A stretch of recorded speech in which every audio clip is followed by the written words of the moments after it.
I found that nothing in life is worthwhile unless you take risks. Nothing. Nelson Mandela said, "There is no passion to be found playing small and settling for a life that's less than the one you're capable of living." Now, I'm sure in your experiences in school and applying to college and picking your major and deciding what you want to do with life, I'm sure people have told you to make sure you have something to fall back on. Make sure you got something to fall back on, honey. But I never understood that concept, having something to fall back on. If I'm going to fall, I don't want to fall back on anything except my faith. I want to fall forward. I figure at least this way I'll see what I'm going to hit. Fall forward. This is what I mean. Reggie Jackson struck out 2,600 times in his career, the most in the history of baseball. But you don't hear about the strikeouts. People remember the home runs. Fall forward. Thomas Edison conducted 1,000 failed experiments. Did you know that? I didn't know that. Because the 1,001st was the light bulb. Fall forward. Every failed experiment is one step closer to success. You've got to take risks, and I'm sure you've probably heard that before, but I want to talk to you about why that's so important. First, you will fail at some point in your life. Accept it. You will lose. You will embarrass yourself. You will suck at something. There's no doubt about it. And I know that's probably not a traditional message for a graduation ceremony, but hey, I'm telling you, embrace it because it's inevitable. And I should know. In the acting business, you fail all the time. Early on in my career, I auditioned for a part in a Broadway musical. Perfect role for me, I thought, except for the fact that I can't sing. So I'm in the wings, I'm about to go on stage, but the guy in front of me, he's singing like Pavarotti. He's just, and he's just going on and on and on. And I'm just shrinking, I'm getting smaller and smaller. So they say, "Oh, thank you very much, and you'll be hearing from us." So I come out with my little sheet music, and it was Just My Imagination by the Temptations. That's what I came up with. So I hand it to the accompanist, and she looks at it and looks at me and looks out at the director and was like, "All right." So I start, I'm gonna sing. I'm like, "It's just my imagination once again, and they're coming away with me." And I'm not saying anything, so I'm thinking I'm getting better. So I start getting into it. It was just my imagination. Running. They say, "Oh, yeah, thank you very much, Mr. Washington. Thank you." So I assumed I didn't get the job. But the next part of the audition, he called me back. The next part of the audition is the acting part of the audition. So I'm like, hey, okay, maybe I can't sing, but I know I can act. So they pair me with this guy, and again, I didn't know about musical theater. And musical theater is big, so they can reach everyone all the way in the back of the stadium.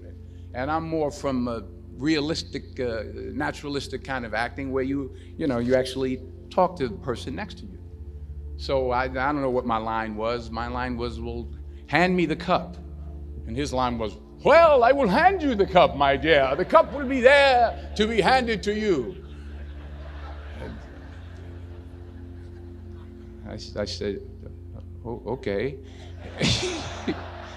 "Well, should I give you the cup back?" "Oh, yes, you should give it back to me because you know that is my cup and it should be given back to me."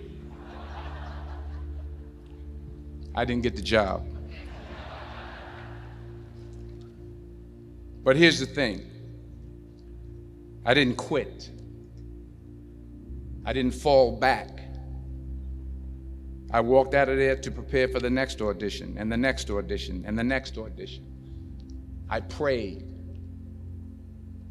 I prayed and I prayed. But I continued to fail and fail and fail. But it didn't matter, because you know what?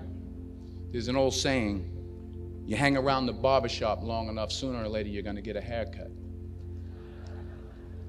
So you will catch a break, and I did catch a break. Last year, I did a play called Fences on Broadway. Someone talked about it. Won the Tony Award. And I didn't have to sing, by the way. But here's the kicker. It was at the Court Theater. It was at the same theater that I failed that first audition 30 years prior. The point is, every graduate here today has the training and the talent to succeed.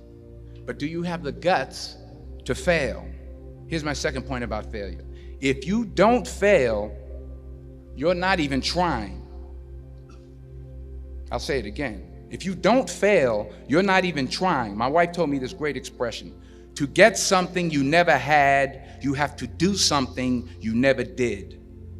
Les Brown's a motivational speaker. He made an analogy about this. He says, imagine you're on your deathbed, and standing around your deathbed are the ghosts representing your unfulfilled potential. The ghost of the ideas you never acted on. The ghost of the talents you didn't use. And they're standing around your bed, angry, disappointed, and upset. They say, we came to you because you could have brought us to life, they say. And now we have to go to the grave together. So I ask you today, how many ghosts are going to be around your bed when your time comes? You've invested a lot in your education, and people have invested in you. And let me tell you, the world needs your talents. Man, does it ever. I just got back from Africa like 2 days ago, so if I'm rambling on, it's because I'm jet lagged. I just got back from South Africa. It's a beautiful country, but there are places there with terrible poverty that need help. And Africa is just the tip of the iceberg. The Middle East needs your help. Japan needs your help. Alabama needs your help. Tennessee needs your help. Louisiana needs your help. Philadelphia needs your help. The world needs a lot, and we need it from you. We really do. We need it from you young people. I mean, I'm not speaking for the rest of us up here, but I know I'm getting a little grayer. We need it from you, the young people, because remember this. So you got to get out there. You got to give it everything you got, whether it's your time, your talent, your prayers, or your treasures. Because remember this. You will never see a U-Haul behind a hearse. You can't take it with you. The Egyptians tried it, and all they got was robbed. So the question is, what are you going to do with what you have? I'm not talking about how much you have. Some of you are business majors. Some of you are theologians, nurses, sociologists. Some of you have money. Some of you have patience. Some of you have kindness. Some of you have love. Some of you have the gift of long suffering. Whatever it is, whatever your gift is, what are you going to do with what you have? All right, now here's my last point about failure. Sometimes it's the best way to figure out where you're going. Your life will never be a straight path. I began at Fordham University as a pre-med student. I took a course called cardiac morphogenesis. I still can't say it. Cardiac morphogenesis. I couldn't read it. I couldn't say it. I sure couldn't pass it. So then I decided to go into pre-law, then journalism. And with no academic focus, my grades took off in their own direction. Yeah, down. I was a 1.8 GPA one semester, and the university very politely suggested that it might be better to take some time off. I was 20 years old. I was at my lowest point. And then one day, and I remember the exact day, March 27th, 1975, I was helping my mother in her beauty shop. My mother owned a beauty shop up in Mount Vernon.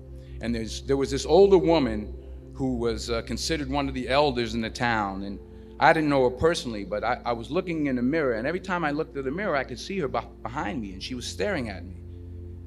She just kept looking at me. Every time I looked at her, she kept giving me these strange looks. So she finally took the dryer off her head and said to She said something I'll never forget. First of all, she said, somebody give me a piece of paper. Give me a piece of paper. She said, young boy, I have a prophecy, a spiritual prophecy.